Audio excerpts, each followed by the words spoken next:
What's up, guys? It's Ray J back with another video, and in this one, I want to break down what's happening with SPY, Tesla, Nvda, the QQQ, and a couple of other tickers. I'm going to break down what's happening in the news involving Tesla, what's going on with the economic calendar, and big bank earnings that just came out. But just know that I am not a financial planner, so take nothing I say as financial advice. And also, if you guys can, please check out my Moomoo link.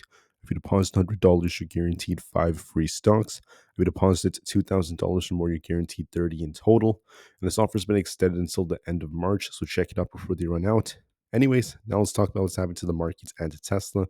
So looking at Tesla in the markets, I just want to say that we're attempting to break out right here, but we're looking for a back test of our support. So we have to see if Tesla could hold this in order for us to get another bounce for the next leg higher. So I'll be watching that very closely for today.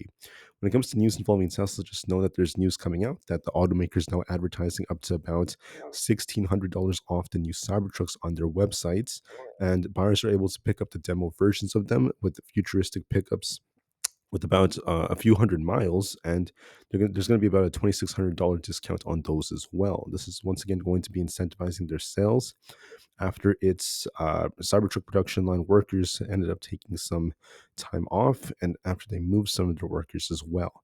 Many of their workers were moved to basically help produce the Model Y sedan. That is something that's been happening apparently. But once again, guys, I just think that they may have had to shift their employees to focus on the new variant. It is very possible they're trying to refresh the Model Y very soon in the US. I don't think it's officially coming soon, but we will get some kind of announcement in the future. And then eventually that could be one of the reasons why. There's also other reasons why they could be trying to improve other sectors of their production and such. So that could be another reason why. But honestly, guys, I'm not really too worried about that. I know the media is making a big deal. I just want to say that the Cybertruck is still going to be a big winner, and these discounts are going to help them get those sales back up. There's also this news right over here about how, when it comes to the next administration, when it comes to the head of the transportation department, they have stated that they're going to continue to allow the probes into Tesla's advanced driver assistance systems to continue. Then HTSA wants to continue to investigate Tesla in these probes after they claim there's been accidents involving FSD. And they basically said that regardless of outside political pressures, they essentially have responded that they want to continue to do what they have to do. Tesla did not respond to comment about this, but like I said before, the NHTSA just wants to continue to investigate Tesla, FSD, and factors just like that. If that's what they want to do, it is what it is. However, I think that with the new administration coming out, I have heard that they're going to be a little bit less stringent when it comes to AI. This is going to work in Tesla's benefit in a lot of different ways. So, despite this news, there will still be some benefits. Just wanted to make that very clear. Now, today is Thursday, January 16th. Just know that 1 hour before the stock market has opened, we just got initial jobless claims. This is currently at 217,000, so a little bit above expectations, but not too bad. And besides that, looking at the Philly Fed data, the business conditions was so, but we're starting to see employment a little bit stronger. And then, excuse me, new orders were so. Everything was just very close to expectations. I didn't see anything that was too crazy with this data. We have some bill auctions at 11:30 a.m. So look for volatility then. Besides that, there's nothing else that's too crazy that's coming out. Then, real quick, we had some earnings that came out. Important ones: TSMC, Bank of America, Morgan Stanley. I'm just going to go after those. TSMC did relatively well. They had nice increases in their net income to about $11.6 billion. They also have results that are supporting strong demand, and they had decent growth overall, so that's why the share price is up. Morgan Stanley did relatively well, beating on their EPS with $2.22. Revenues at $16.22 billion above expectations, and their guidance was pretty decent. So overall, I would say that this was a good earnings from them. That's why the share price is up as well. So good job by Morgan Stanley. Bank of America also posted the results beating on expectations. They more than doubled their profits. And so far, they are looking for, despite the higher rates, they still are very excited about how things are going to improve. Revenues above expectations, so not bad. Good earnings from Bank of America.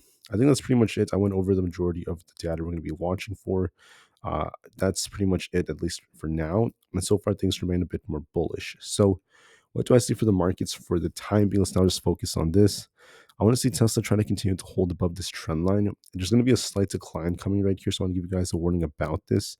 We might see Tesla try to retest previous resistance, becoming support at 423. If that doesn't hold, we're looking for 420. As long as Tesla could hold this, there could be an attempt to bounce back up to fill that gap around that 433 plus area. Eventually, Tesla could push for 440. But if we can't hold 420, we're looking for a move back down to 414 to 410 from the bottom of this trend line. We need to bounce off that to get that move back up to 440. So look for a dip on Tesla to about 420. We need to bounce off that to push higher. If we don't bounce off 420, we could dip a little bit more. So we're going to be watching to see to what extent Tesla dips. Will excuse me, will it be 420 or will it be back down to like 414 to 410 in this range down here? So watch those levels. Watch those three supports I essentially called out, and we'll see if we get a bounce off these levels to continue to push higher. So make sure you watch those very closely. If we, excuse me, if we can't hold 409, we're going to be at risk of dipping even lower. So I'll be watching to see if these supports hold. So watch and see what happens at 420 and 415, and then we'll see if support ends up holding or not for Tesla. But look for a small decline at least to start things off. For SPY, we have the same thing going on here. We have this resistance right here. There's a very, very big test. We have to see will SPY kind of like dip. It might be a small dip to like 592 or so. And then will we bounce and start pushing back up for that 597 plus target? Or do we get that rejection fail to break 595? If 595 could break, if we dip and then bounce past 595, we're looking for an attempt to get to 598, then 600. If we can't break past 595, there's going to be a risk of us rejecting back down to 590 and 588 or below. So watch and see, do we pump and reject straight up or do we break past 595 to start pushing higher? I'll be watching to see what the move is. We're at resistance right now in SPY, so it's a very, very big test. The QQQ looks a little bit more promising. It's holding up quite well. Can we break this trend line? If we do, this could easily push for 520 to eventually 524. If we don't, we could be tipping back down to 514. So watch and see if we can break 520 and be very, very open for that. It does look a bit more bullish. The Russell looks a bit more bullish as long as you don't lose 222. I do favor 226 again. So it's doing a good job. I would love to see it break this trend line to really start breaking out, but watch and see a big test right over there. ES is fighting at 6,000. If we break that, we're looking for this test at 6,020. And if that breaks, we easily go up to 6,050. If we can't hold above 6,000, we're looking for move back down towards 5980. So watch and see which way we go. But I do see that upside potential that remains. On NQ, we look a bit more bullish. We're breaking out right here. We need to break 21,420. If we do that, we could be looking for 21,600 as our target. So it has potential as well. Bitcoin pumped to about 100,000. Now it's dipping a bit. We're looking to see if 98,000 holds. This could be forming kind of like a cup and handle. So this could dip a little bit more like this. We'll be watching 98,000. If it doesn't hold, look for 97,500 and see if we get a bounce back up for that 102,000 targets. Make sure you watch that very, very carefully. For a few more, we happen to have Nvda. Nvda has a gap to fill down here. So, we'll be watching that. But overall, it's still doing a good job. We have to try to hold 137. If 137 doesn't hold, it's going to likely retest this. If it doesn't hold, we dip to about 135, and then we could try to bounce. But if we hold 137, we could just bounce off that and push for 140. So look for either 137 then 140 or 135 and then 140. It's going to dip a little bit to 137 and bounce, or it goes down to 135 and then it bounces. So watch that very closely. Once again, Tesla's holding up while we're watching to see if we hold this trend line. It could dip to closer to 420, if not 414, and we'll see if we bounce off those levels. So just keep that in mind. Apple may retest 237 or 235, and we'll see if we bounce off those to start pushing for 240 again. So watch that very closely. Watch 237 to 235, and we'll see if we get some kind of rebound.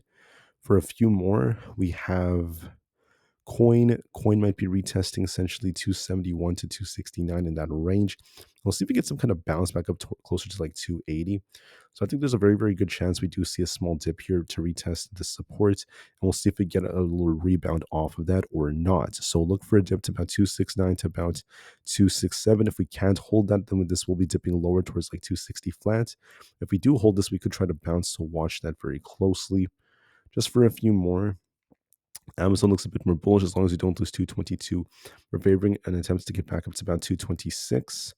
For Meta is on a bit of a downtrend, but just know this about Meta. We're trying to hold our 50 EMA. We got to hold 606. If we could hold 606, then this will attempt to rebound for 620. If we don't hold this, there's going to be a risk of us dipping back down to 600. So look for a test of 606. If we bounce, we get a really nice move. If not, we could be dipping. Microsoft may also dip a little bit right here, so it could be retesting 424. If we bounce off that, we're looking for a breakout for 430. And if we lose 424, we could be dipping back down to 420. So look for a test of 424, and we'll see if we bounce or not.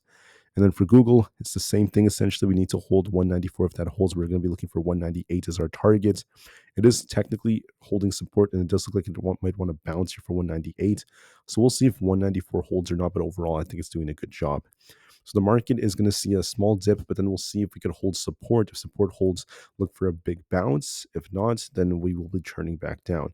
Tesla's going to likely get close to about 420. Let's see if we hold that or not. If not, we could dip a bit more, and we'll see where support ends up getting this to hold up. Okay, so this is what I was talking about yesterday. There might be a dip to retest the breakout, and you want to see us hold support then bounce. So we'll see if we get that bounce or not.